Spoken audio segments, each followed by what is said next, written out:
Welcome to the Culture Encounters podcast. I'm your host, Chad Ownby.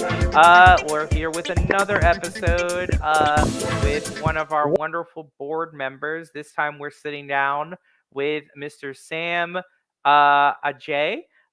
Sam is one of our board members here at Culture Encounters, and I'm looking forward to getting to know him, getting to hear his story, getting to see what brought him here to the world of Culture Encounters and to this family. So let me go ahead and bring him in now. Welcome, Sam. How are ya? Hey Chad, I'm doing well. How are you? I'm doing absolutely incredible. Yeah, how was your day? It's been a long day. That'll be the short version of the day, but it's Right. been, but it's been incredibly great to be back from a short leave that I took and to be back in the office. I'm working before the Christmas holiday, so if Right. short week for me, but it's very been a long day in a short week. No, I understand that. Yeah, for sure. Well, I'm happy that you're able to be with the holidays and everything. Hopefully, getting some things done, and hopefully, you'll get some relaxation soon with the holidays coming up.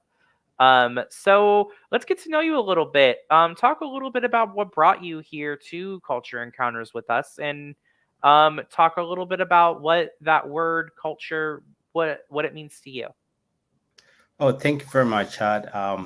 So I'm still active duty military, Hmm. Navy, and I travel a lot with work. So when I came to Virginia, I was introduced to the Cultural Encounter um, organization, the program.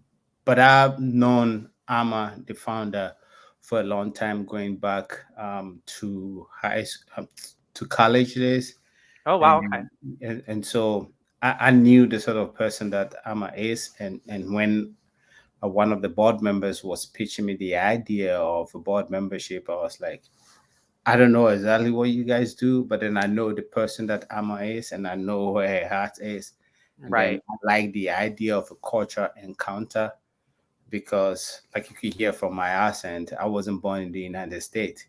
right, I was born overseas, and I've traveled and lived in multiple countries before coming here in the States. And regardless of any job I've done, wherever I've been, almost all the time representing something.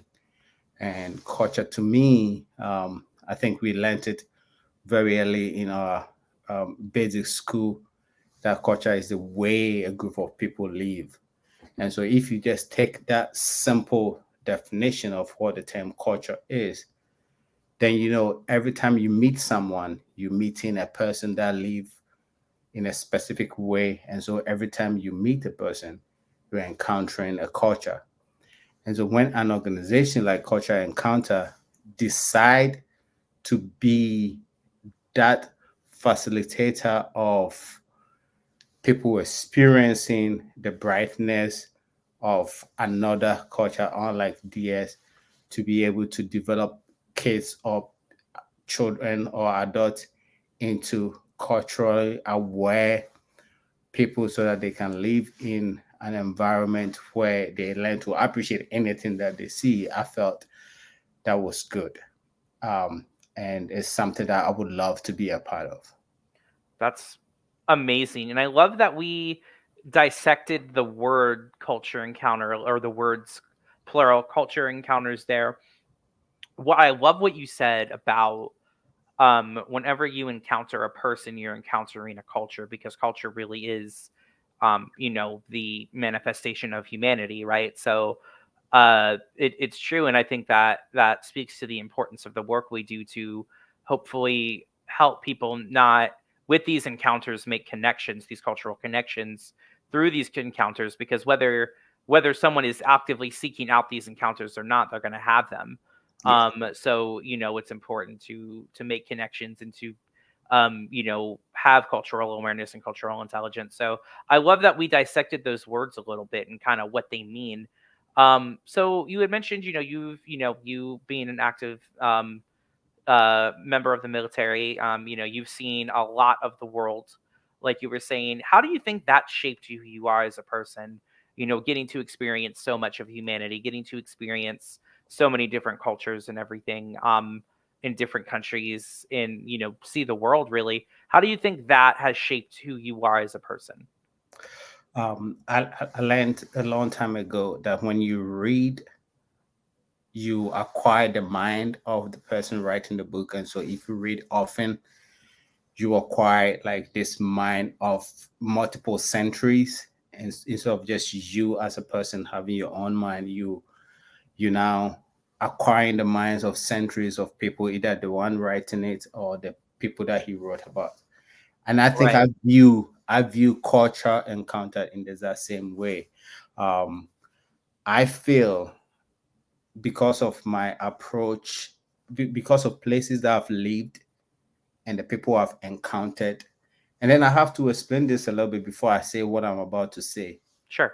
Because culture is not a static thing that belongs to a person, but then it is continuously being created, being learned, being shared by a people, and then being like being taught to the next group of people, and also evolving.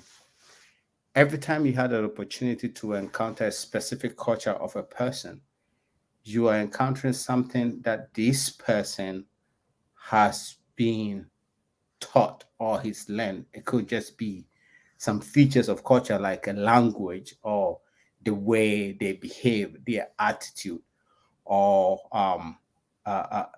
like how they build things. These are in my views, the different elements or features that a culture, a specific culture, is made of. And I Right. always tell people, because I've had the privilege of living in and interacting with so many different people from different cultural backgrounds, I have acquired this mind of multiple centuries because those people were trained in a different way from me. For example, I was born in Ghana before I went to school in England and Canada before coming to the United States. And even Amma, who was also born in Ghana, when Mhm. I meet Amma and we start talking, I could just learn something simple from the cultures, the different cultural background that we came from. Example, here in America, we know inheritance, like passed from a father who passes things on to his children, and then that simple thing go like that. But then there Mhm. are other cultures in the world, like the Akan culture from which I grew up in, where inheritance doesn't move from the father to the son, but then it moves from like the father to his sister's children. So on the matrilineal side, so Oh, interesting. and so when you meet a person like this who has this broad kind of cultural background from either a patrilineal where inheritance move from the father to the son, or a matrilineal where inheritance is on the mother's side, so the father's sister's children, like her nephew, his nephew is the person that inherits him. And you meet this individual when you're talking and he speak mostly about his extended family than just the nuclear family. You may not understand why this person spends so much time thinking about such a bigger subset of humanity, like from nuclear to extended family. But then if you've met a person like that before and you've heard that there's a difference between how people inherit on the patrilineal side and how people inherit on the matrilineal side, that gives you this culture awareness to be like, oh, okay, Chad appreciate that everything that he's making goes to Mhm. his son, but then this person also appreciate that whatever he's making, he has to make sure he does things for his children because not everything that he has will go directly to his children. That yeah, that's a very good way to, I think, look at it, in the fact that you have the appreciation for both because you've experienced both of these different things. Now, I'm sorry, I want to make sure I understood correctly. What culture did you say that come? what matriarchal culture does that inheritance come from again? So there are two big inheritance, whether a person is inherited on the father's line, Right, right, and then or whether it's inherited on the mother's line. And the father's line, I can tell you, when um, uh, uh, the Queen Mother of England died, the next person that became the monarch in England was the Queen's eldest son. right. Okay, so like that line of succession. So that line of succession Right. is on. And then when King Charles, whenever his time is up and he passes, the inheritance will go to his son, his first son. Right. But then when you come to the people that I was born in, my group of people, the Ashantis, Ashanti. Okay, thank you. when the king of Ashanti, who is currently on, if his time comes and he passes, the next king is not gonna be the king's son. Okay, I see now. So it's matriarchal in that it will pass to the next daughter or No, his sisters. it will pass to his nephew, his sister's son. Okay. And so when you speak with someone who come from this culture and he cares more about all his sister's children as much as he care about his own children, you may Right. not understand.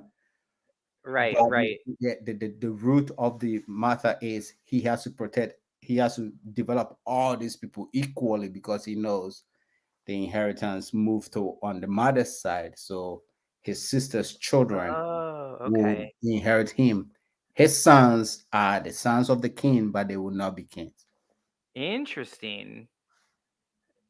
I wonder, do you think that does that now talking about the Asante film from the Ashanti culture or the Asante, um, that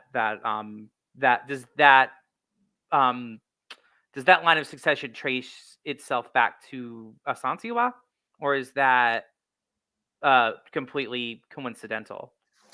So you're talking about Ya Asantua? Yes, yes. So I'm glad you mentioned that. That child, that makes you so much cultural aware of the Well, thank Ashanti you. people. Well, I watched a movie about her. Oh, okay, great. Yes, So yes, Yasantua was a queen mother.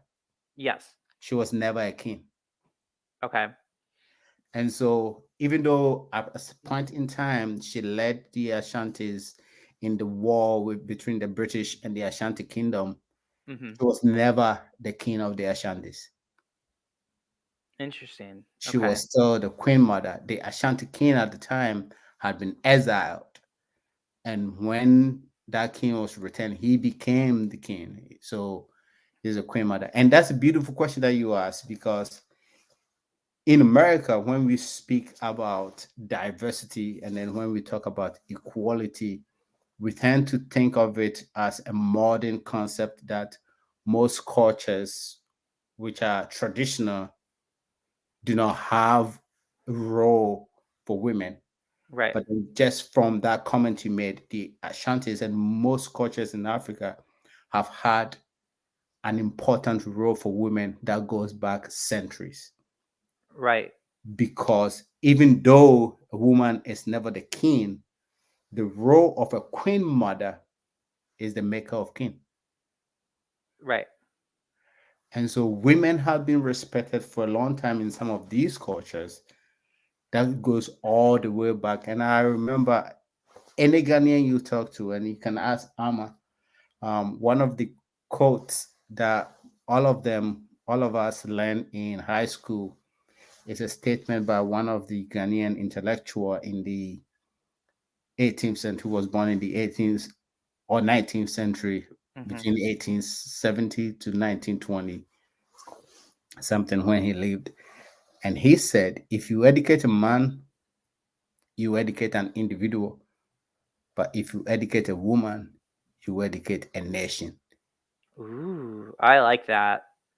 And so there's been a lot of movement through the 19th century in Ghana that like promoted equal education and then equal treatment of women. Right. It's just that the tradition, the culture that these most of these Africans come from is masculine, which means that they have a set role for males and women, but then the respect of the woman Hmm. has always been there. That's And interesting. So it's both. It almost sounds like it's very much based in equality and reverence, even though like there are there's specific gender roles. right, right. That's very. Does that create an interesting? And I'm asking because I don't know. Does that create an interesting almost duality sometimes that you have to navigate? Oh, it does. It does. And Right. I tell people all the time, even though Ghana has not discriminated against its women for centuries because culturally women play a specific role, Hmm. Ghana has never had a female president in the modern era, even though some other African countries have had women president, simply because of that Is it? mindset that the Hmm. woman is the queen mother. The woman goes up to a point, but then the king is a different person, right? And Right. and so when a person like me come to an American society and I realize even though American has treated women um, equally for a long time and has given women the ability to participate freely in the political system, we've never had a woman president. Right. I understand because I can see that hey, this country, even though it's a modern society, in a way, it's still a traditional society. Right, exactly. It still shows that, like at least speaking for America, we've made, strides and leaps and bounds when it comes to equality over the last 50, 60 years, primarily due to technology and conversations like this are able to happen, but we still have quite a few ways to go. It's still gonna be, it's gonna be a constant, battle for everyone for true equality to ever be reached. Yeah. Now, do you think that there will ever be you think there will ever be a woman president in Ghana? Do you think that's something that'll happen in our lifetime? It's something that I believe will happen in our lifetime. It's Mm. something, and the same thing in America is something that I Right. believe will happen at some point. It's just I don't jump into that conclusion easily. I understand Sure. the cultural Right. underlying subconscious Right. decisions that people will make simply because I have experienced these cultures. Right. And I'm glad that you explained the context there because, for someone who doesn't know, they might just read into it as, oh, Ghana's never had a woman president, okay, and not dig deeper into, okay, well, why is that? And okay, this is why. Okay, so now that we know why, we can start having those conversations about how to navigate that duality to create true equality while also, finding a way to balance that tradition as well. And that can actually be a conversation as opposed to just, that's where the cultural intelligence comes in, knowing the 100%. right, knowing the background so that you can have the conversation.